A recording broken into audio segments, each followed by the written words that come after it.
இயேசுவுக்கே புகழ். இயேசுவில் பிரியமானவர்களே, இன்று நம் ஆண்டவர் திருப்பாடல் 34ஆம் அதிகாரம் 10ஆம் வசனத்தினூடாக இவ்வாறு நம்மோடு பேசுகின்றார். சிங்க குட்டிகள் உணவின்றி பட்டினி இருக்க நேரிட்டாலும் ஆண்டவரை நாடுவோருக்கு நன்மை ஏதும் குறையாது. ஒவ்வொரு புதிய நாளும் வளரும் போது ஆண்டவர் நமக்காக, நம்முடைய வாழ்வுக்காக அவருடைய அன்பு நமக்காக மீண்டும் புதிதாக வெளிப்படுகிறது. இரவண்ட இருளை அகற்றி எப்படி ஒளி பரவுதோ அதுபோல எங்களுடைய மனதில் இருக்கிற அனைத்து இருளான காரியங்களையும் ஆண்டவர் அகற்றி நம்பிக்கையை விதைக்க, நம்பிக்கையின் ஒளியை ஏற்ற ஆண்டவர் இன்றைக்கு இந்த வார்த்தையை நமக்கு கொடுத்திருக்கிறார். இந்த உலகம் பல நேரங்களில் நமக்கு பாதுகாப்பையும் நிறைவையும் செல்வம், திறமை, பதவி, மனிதோதவி ஆகியவற்றில் தேடச் சொல்லுகிறது. ஆனால் இன்று ஆண்டவருடைய வார்த்தை நமக்கு வேறொரு உண்மை எடுத்துச் சொல்லுகிறது. வலிமையின் அடையாளமாக கருதப்படும் சிங்க குட்டிகள் கூட ஒரு நாள் தேவைகள் குறையலாம். அவை உணவின்றி அவற்றுக்கான அன்றாட தேவைகளுக்கு கூட அதுகளுக்கான ஒரு ஆதாரம் இல்லாமல் போகலாம்.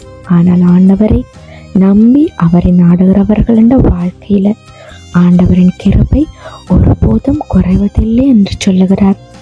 நாங்கள் எதிர்பார்த்த கதவுகள் மூடப்பட்டிருக்கலாம், நாங்கள் நம்பிய மனிதர்கள் நம்மை விட்டு சென்றிருக்கலாம், நம் திட்டங்கள் தாமதம் ஆகியிருக்கலாம். ஆனால் ஆண்டவரின் அன்பும் பராமரிப்பும் ஒருபோதும் தாமதிப்பது கிடையாது.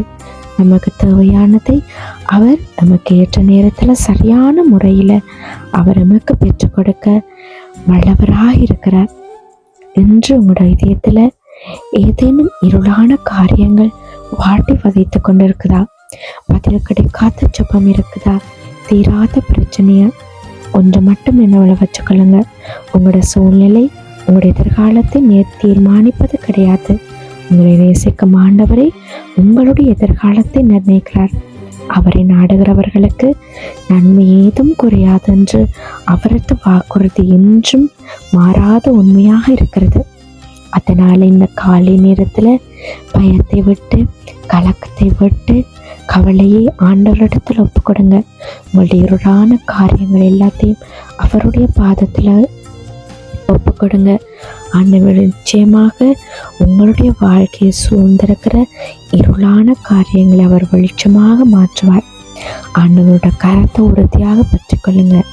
அவர் உங்களை வழி நடத்துவார், அவர் உங்களை தாங்குவார், அவர் உங்களுக்கு சகல நன்மைகளையும் செய்து முடிப்பார்.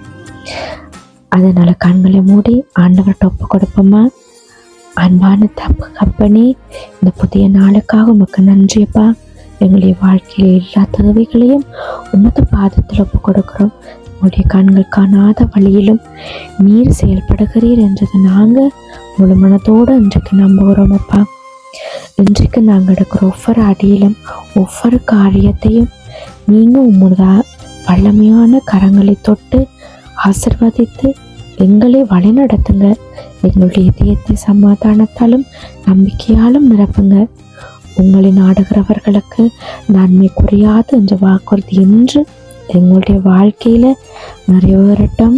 ஆமேன்.